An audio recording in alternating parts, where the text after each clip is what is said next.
In the shadows of a lavish city, a homeless boy named Aaron Stone quietly dreams of a better life. One day, he saves the life of a billionaire family's daughter at a shopping mall. Crystal Heights, little did he know that his actions would lead to tragedy and a shocking discovery. Aaron's sacrifice not only changed the fate of the wealthy family, but also left an everlasting legacy, proving that even seemingly invisible lives can make huge changes. Welcome to Kindness Stories, where we explore stories of kindness and courage. Today, we share a touching story of a homeless boy who changed the lives of many through his courageous actions. Listen and feel the power of kindness through this story. Aaron Stone, a 16-year-old black boy, lives on the streets of a slum adjacent to a lavish shopping mall called Crystal Heights. In stark contrast to the mall's splendor is Aaron's harsh plight. He sleeps on cardboard, eats from leftovers from stores, or gets by on the occasional helping hand from kind-hearted people. Aaron worked odd jobs in Crystal Heights, cleaning or delivering goods for a few small stores. He never complained about his life, although his meager salary was just enough to keep him alive. What was admirable was that Aaron never accepted anything unethical, even when his circumstances often exposed him to temptation. Despite his hardships, Aaron's eyes always shone with determination and hope, a strong but lonely hope. Whenever he had free time, Aaron liked to stop on the top floor of the mall, looking down at the wealthy shoppers and imagining a different life. Someday, I'll have a place to call home, he told himself, his hands clenched, as if trying to hold on to his small dream. That day, while Aaron was cleaning near the main entrance, a family appeared that made all eyes turn. Charles Stone, an international businessman, his wife Vivian Stone, and their little daughter Emily, who was only 3 years old. Vivian was sharp-looking but cold-looking, while Charles stood out with the authority and confidence of a wealthy man. The whole family entered the center, closely escorted by security. For a moment, Aaron's eyes met Vivian's, but neither of them paid much attention. Despite being a famous family, they seemed to live in their own world, oblivious to what was going on around them. Aaron, like everyone else, watched them from afar, not knowing that this was the day that would change his life forever. That day, Crystal Heights was packed with people for a special event. Aaron was pushing a garbage cart up from the basement when he heard screaming near the elevator. A group of people gathered around, but no one knew what to do. Through the crowd, Aaron saw a petite girl with blonde hair panicking inside the broken elevator. It was Emily Stone. The elevator door was ajar, revealing a large gap leading down to the shaft. The elevator cables had been partially snapped, causing the cabin to sway, threatening to fall at any moment.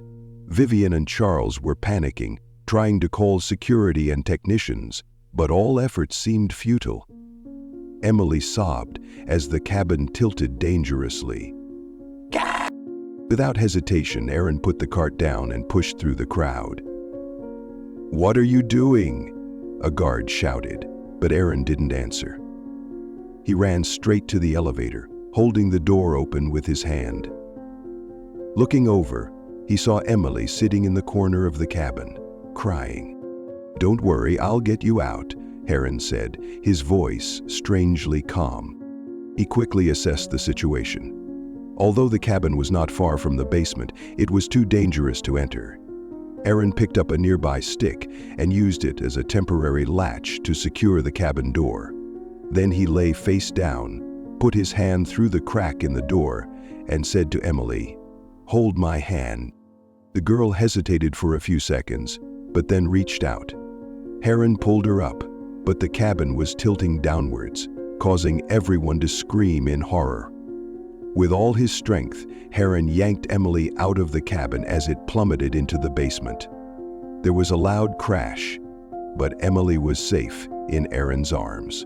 Charles and Vivian rushed over, hugging their daughter tightly in tears. Vivian looked at Aaron with gratitude, speechless.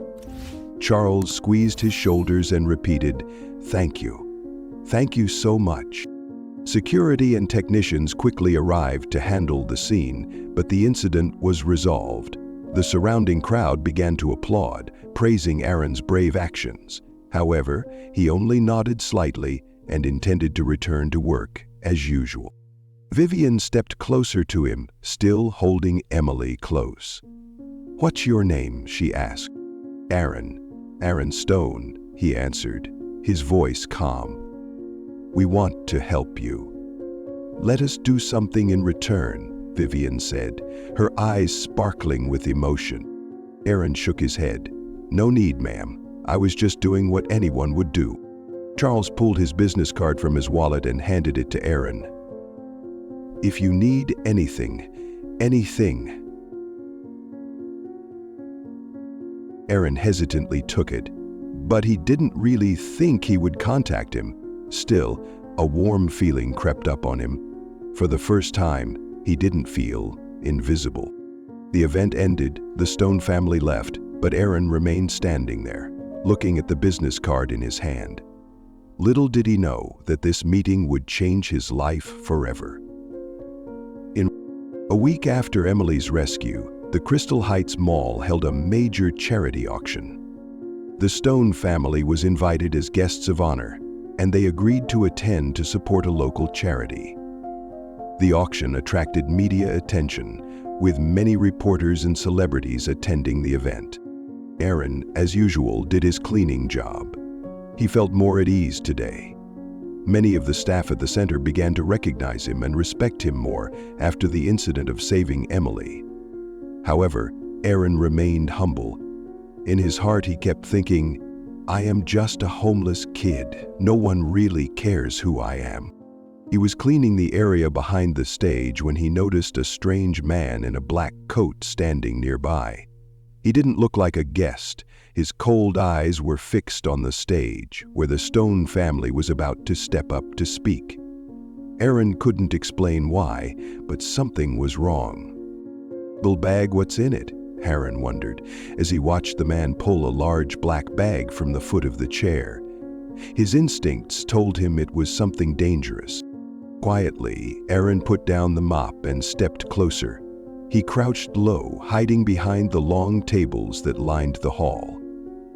The man opened his bag and pulled out a hunk of metal with red wires and a small remote control. "Boom!" Aaron gasped. He immediately understood what was happening. He turned around and saw the Stone family walking onto the stage, smiling and waving to the crowd. Emily was sitting on her mother's arm, waving happily. Without having time to think further, Aaron rushed towards the man. "Hey, stop!" he shouted and jumped at him. The man was suddenly attacked from behind, staggering to the ground, but his hand was still holding the remote.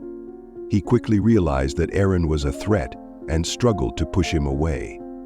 Aaron used all his strength to hold his hand, punching him hard on the shoulder. Finally, he stopped the pressure, and Simon got up.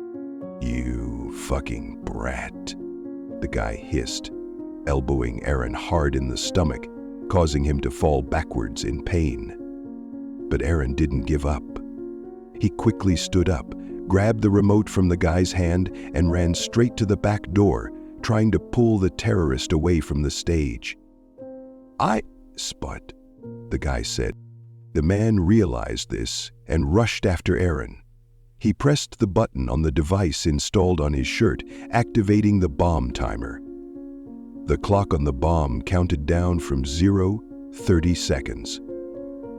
Aaron looked back in panic, his eyes wide. "No, we have to do something." Without hesitation, Aaron jumped up, grabbed the bomb bag, and ran towards the emergency exit. He didn't know where he got the strength from, but in that moment, all he could think about was the Stone family, especially Emily, the girl he had saved once before. "Run! Everyone run!" Aaron shouted as he pushed open the emergency door. The crowd began to panic. And then it hit him. As soon as he stepped out of the door, Aaron hugged the bomb tightly to his body. 5, 4, 3. Inside the mall, people fell to the ground. Screams were heard everywhere. Vivian hugged Emily tightly, tears streaming down her face as she saw black smoke billowing from the emergency exit. "Hi up, you're in," she whispered, her eyes wide in horror. The next morning, the newspapers were filled with news of the Crystal Heights hero, the brave boy who had sacrificed himself to save hundreds of lives. Heron's image was plastered across television channels and newspapers. He was hailed as a symbol of courage and resilience. But the Stone family was still reeling from the shock. Charles and Vivian were both unable to sleep. Vivian sat by the bed, staring blankly out the window. "She's asleep," Charles said softly as he entered the room. Vivian turned to her husband, tears streaming silently down her cheeks. "Aaron, that's his name," she said, her voice breaking. "I can't stop thinking about it. He never should have died." "He chose to do it," Charles put his hand on his wife's shoulder, trying to comfort her. However, in Vivian's mind, Aaron's image appeared more and more clearly. She searched her memories, remembering his familiar eyes. Somehow, those eyes were exactly like someone she knew. She rummaged through the drawers, looking for old photos of herself when she was young. She pulled out an old, faded photograph. It showed her holding a newborn baby boy in her arms. "Aaron, Mont," Vivian whispered. Her heart stopped beating. Years ago, Vivian had a son, but he was kidnapped in the park while she was chatting with her friends. They searched everywhere but could not find him. The name Vivian gave him was Aaron. "No way."